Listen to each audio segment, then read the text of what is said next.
Ya, kita lihat dari sisi filosofi, sebenarnya kebebasan menyatakan pendapat di muka umum itu kan bagian dari hak asasi manusia. Memang sifatnya HAM ini bersifat derogable right gitulah ya. Jadi hak yang sebenarnya bisa dibatasi dengan undang-undang. Kalau kita punya undang-undang ya namanya undang-undang menyatakan pendapat di muka umum itu tadi kita sebut dengan Undang-Undang Nomor 9 tahun 98 ya, 1998 itu. Nah, jika ini merupakan hak asasi manusia, sebenarnya kan menjadi tanggung jawab. Ini konsekuensi logis ya. Menjadi tanggung jawab dan kewajiban pemerintah untuk menghormati, memenuhi, dan melindungi. Ini prinsip HAM itu. Jadi to respect, to fulfill, and to protect. Sehingga menghambat kebebasan berpendapat atau menyatakan pendapat dengan demo atau unjuk rasa atau apapun itu, dan di situ ada ancaman kekerasan, maka tadi saya sebutkan ini adalah sebuah kejahatan dan dapat dipidana paling lama 1 tahun. Itu ada ketentuan di undang-undang ini. Dan demo itu beda dengan keramaian, Mas. Kalau keramaian itu butuh izin, tapi kalau demonstrasi, ya unjuk rasa itu tidak perlu izin. Karena ya dalam arti ini demo itu tidak perlu izin, hanya perlu namanya pemberitahuan.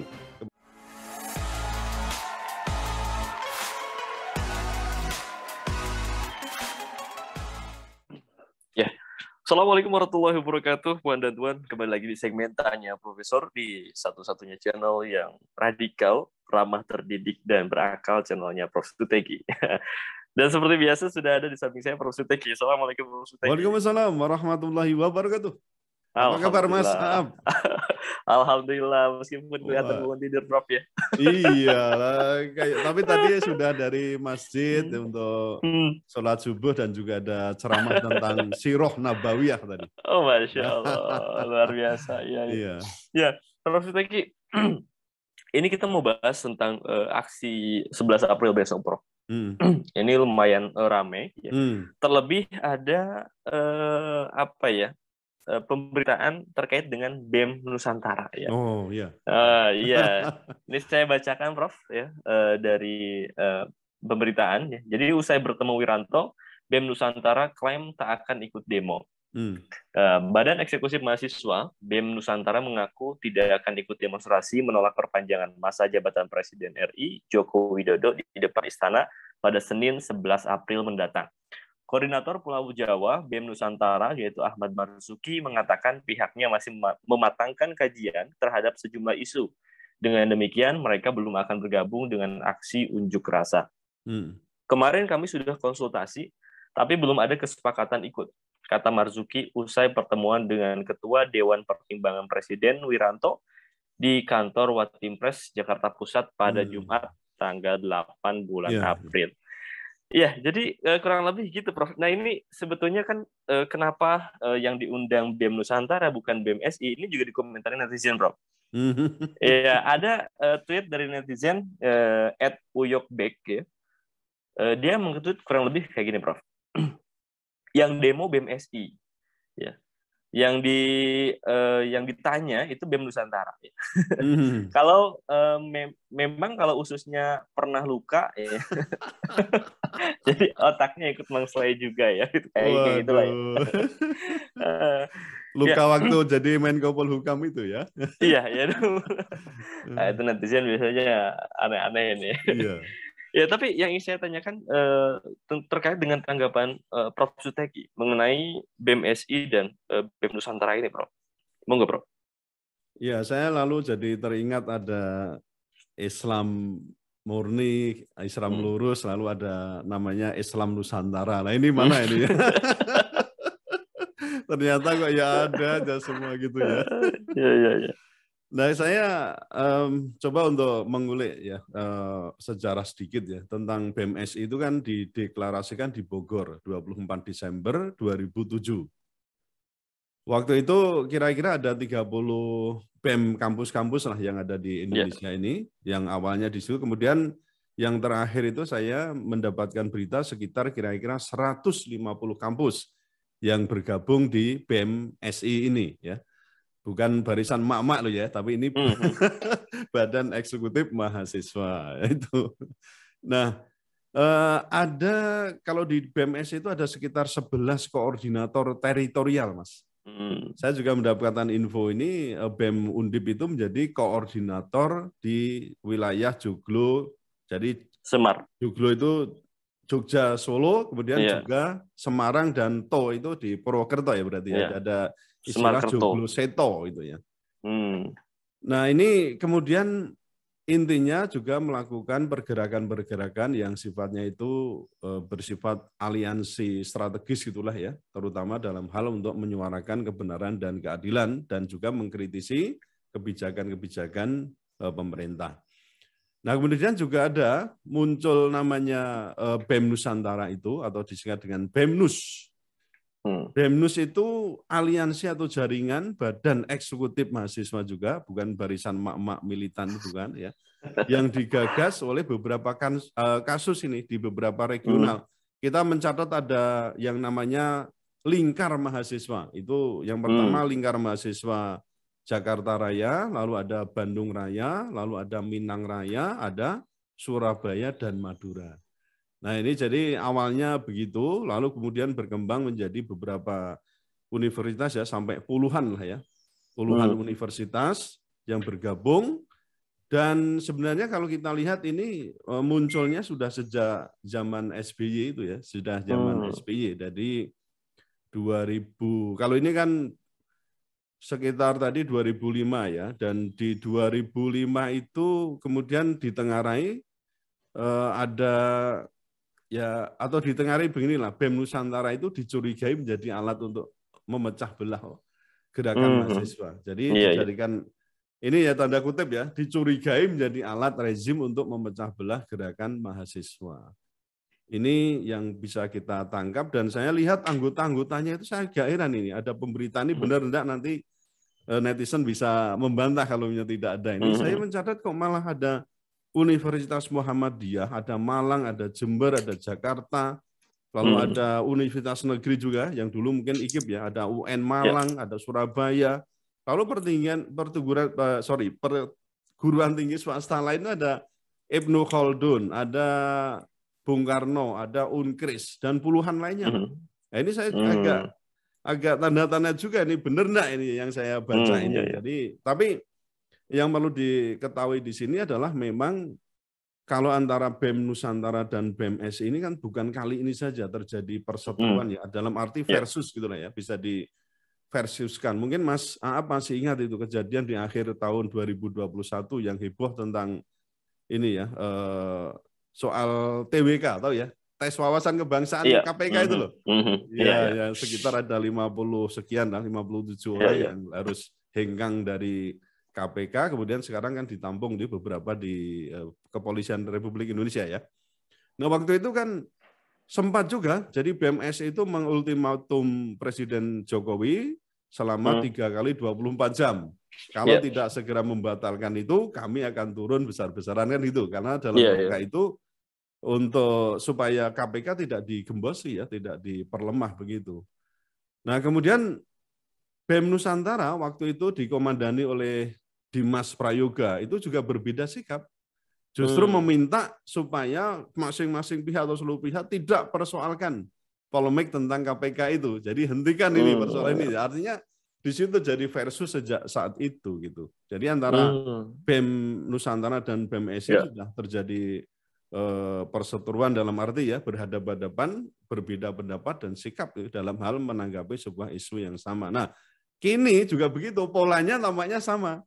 BMSI mengultimatum Presiden RI ya, Pak Jokowi itu 3 kali 24 jam untuk bersikap tegas terhadap polemik yang terjadi, misalnya tadi tentang penundaan pemilu, ya kemudian juga ada perpanjangan masa jabatan Presiden dan juga Presiden 3 periode dan juga tuntutan lainnya ya. Itu dikasih waktu 3 kali 24 jam. Kalau tidak akan turun besar-besaran tanggal 11 April 2022 ini. Nah, di balik itu ternyata ada juga pisuanan. Kalau kemarin kan ada pisuanan apa itu kelompok Cipayung Plus ya. Cipayung Plus.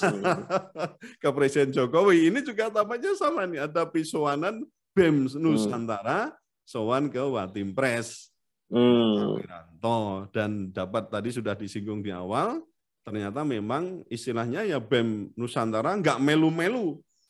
Orang melu-melu demo ya. Kita demo nanti tanggal 11 April untuk bergabung dengan BEM SI. Nah, itu cerita singkatnya demikian, Mas. Oke. Berarti memang bukan hal yang baru ya perseteruan BEM hal yang baru. SI dan BEM Nusantara. Tapi yang menariknya itu yang mau demo itu kan BEM SI, tapi yang diajak ngomongnya itu BEM Nusantara. Loh, tapi itu akan memberikan image kan nanti bahwa ini nanti apalah nanti bisa aja upaya sebagai penggembosan dan seterusnya kan nanti bisa kita lihat di situ. Oke, baik.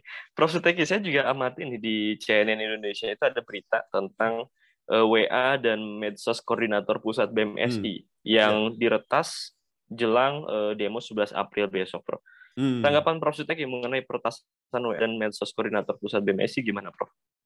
Ya, saya kira upaya ini sebenarnya sudah dapat dimaknai sebagai bentuk ancaman kekerasan. Nah, yang sebenarnya kalau misalnya ini bisa dibuktikan ya, dan juga terkait dengan rencana aksi demo 11 April 2002 ini, sebenarnya pelaku ini dapat dijerat dengan pidana sesuai dengan Undang-Undang Nomor 9 Tahun 1998. Itu kan ada undang-undang untuk mengatur bagaimana menyatakan pendapat di muka umum kan itu.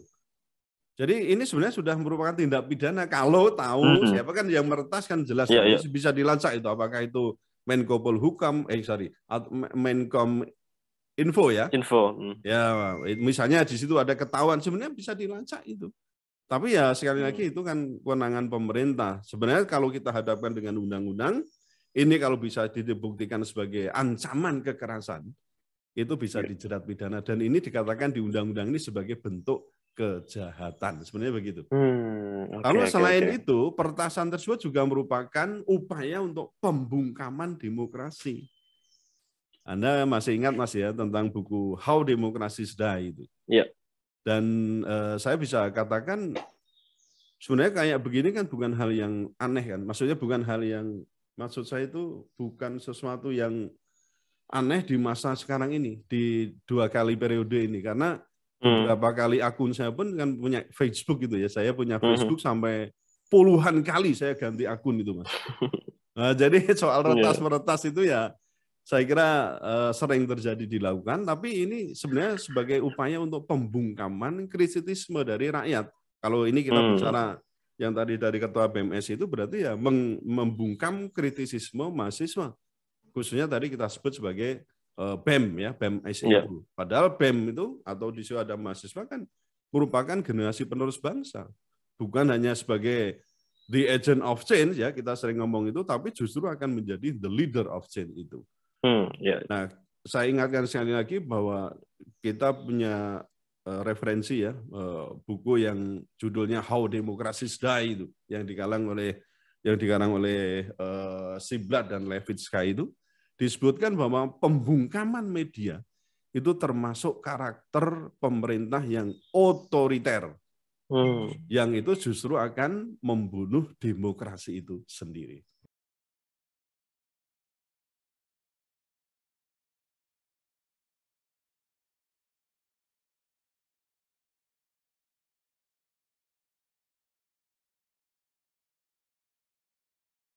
Oke, baik. Menarik ya, Prof.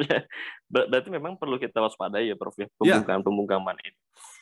Tapi di sisi lain ya, ada juga berita yang menyatakan ini bukan berita keterangan ya.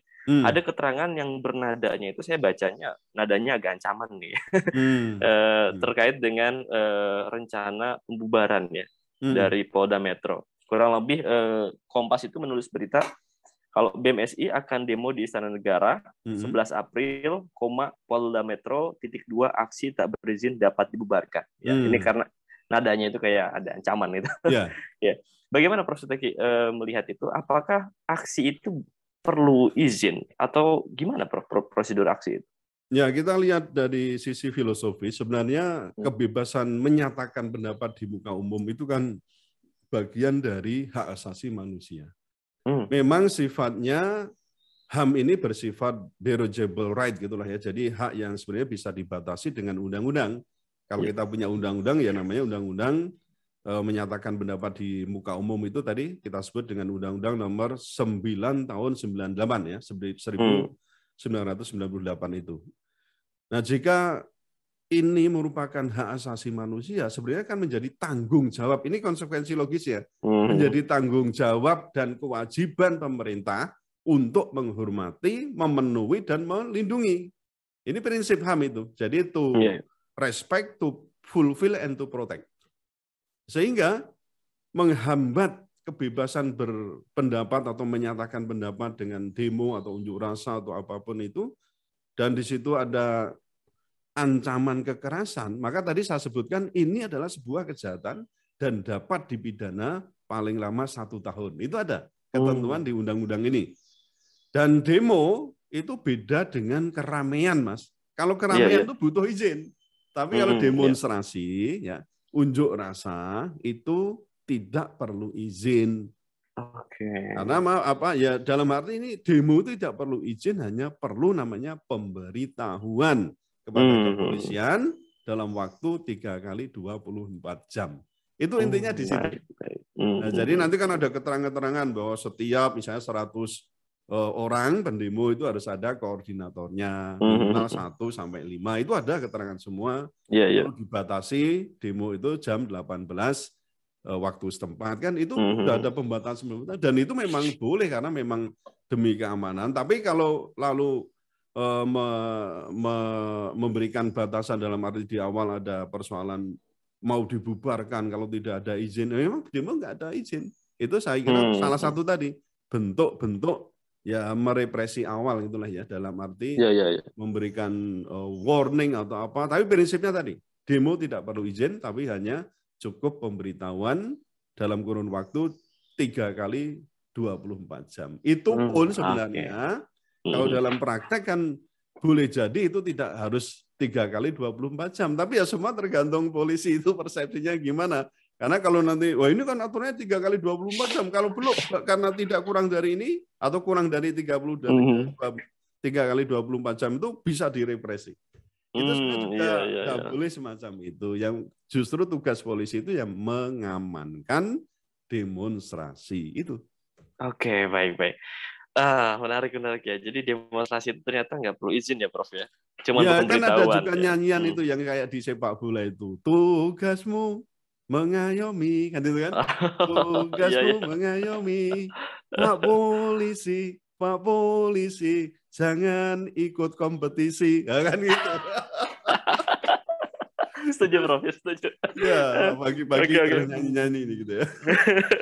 Prof, saya mau kembali pada kasus antara BEM SI dan BEM Nusantara ya. Jadi kalau kita mengingat itu ini kan ada beberapa kasus yang sama gitu. Contohnya taruhlah ada Muldoko ya, yang ada Demokrat, kemudian ada Demokrat baru itu, Demokrat tandingan. Kemudian ada juga, ada kemarin juga baru Prof Luhut ya, Luhut kan sebelumnya ada abdesi, cuman dia bikin abdesi yang hanya beberapa hari sebelum ada acara kemarin ya, baru suratnya itu keluar ya, surat dari Menkumham ya, keluar. Ini juga sama ya, ini ada yang terbaru, ada BEM SI dan ada BEM Nusantara ya. Jadi ada kalau saya melihat pemerintah itu selalu membela atau menghadirkan sesuatu yang lain dari perlawanan gitu. Jadi ketika ada perlawanan itu menghadirkan sesuatu yang irisan-irisan lain yang hampir sejenis gitu. Tanggapan Prof Zaki gimana Prof terkait dengan hal itu? Wah, ini harus kita komentari serius ini ya. Iya. Monggo. Saya ada beberapa ya, mungkin ada 4 hal yang berusaha sampaikan di sini. Yang pertama, upaya ini sebenarnya bisa dikatakan kalau zaman Belanda itu dikatakan sebagai politik divide et impera. Jadi politik pecah belah itulah Mas ya. Ya itu kan gaya-gaya imperialis kan macam itu kan, gaya penjajah itu semacam itu. Jadi memecah kekuatan lawan secara mungkin bisa dikatakan itu soft ya, cara yang soft, cara yang soft untuk memecah kekuatan lawan itu. Nah, upaya ini tentu berbahaya karena rezim itu kan melakukan adu domba yang tadi Mas singgung itu, adu domba kekuatan elemen masyarakat yang itu nanti bisa berhadapan-hadapan, face to face dan berpotensi untuk perang saudara. Dan itu kan berarti apa? Ya otomatis akan melemahkan integritas kita, kesatuan bangsa kita itu. Sebenarnya loh, kalau mau sadar loh itu, ini sebenarnya melemahkan kekuatan kita sendiri. Apalagi kalau nanti asing masuk, mudah itu untuk kita dilemahkan atau dikup itu bisa mudah sekali. Yang kedua, pertemuan ini saya kira juga patut diwaspadai sebagai bentuk, kalau tadi ya ada Pak Wiranto itu ketemu dengan BEM Nusantara itu bisa sebagai bentuk penggembosan ya aksi mahasiswa tanggal 11 April nanti. Nah, mahasiswa yang bertemu Pak Wiranto itu kan boleh jadi ya tidak ubahnya dengan mahasiswa yang menamakan dirinya sebagai kelompok Cipayung Plus itu. Yang kita sudah bahas ya, tersendiri waktu itu dengan konten video kita yang berbeda.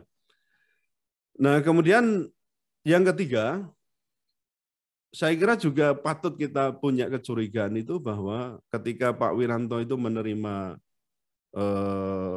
kelompok ya dari BEM Nusantara ini atau mengumpulkan kelompok BEM Nusantara ini sebenarnya sudah mengkonfirmasi ya bahwa ada dalam tanda kutip itu kegalauan dari istana terhadap aksi mahasiswa yang nanti akan dilakukan pada tanggal 11 April 2022 ini.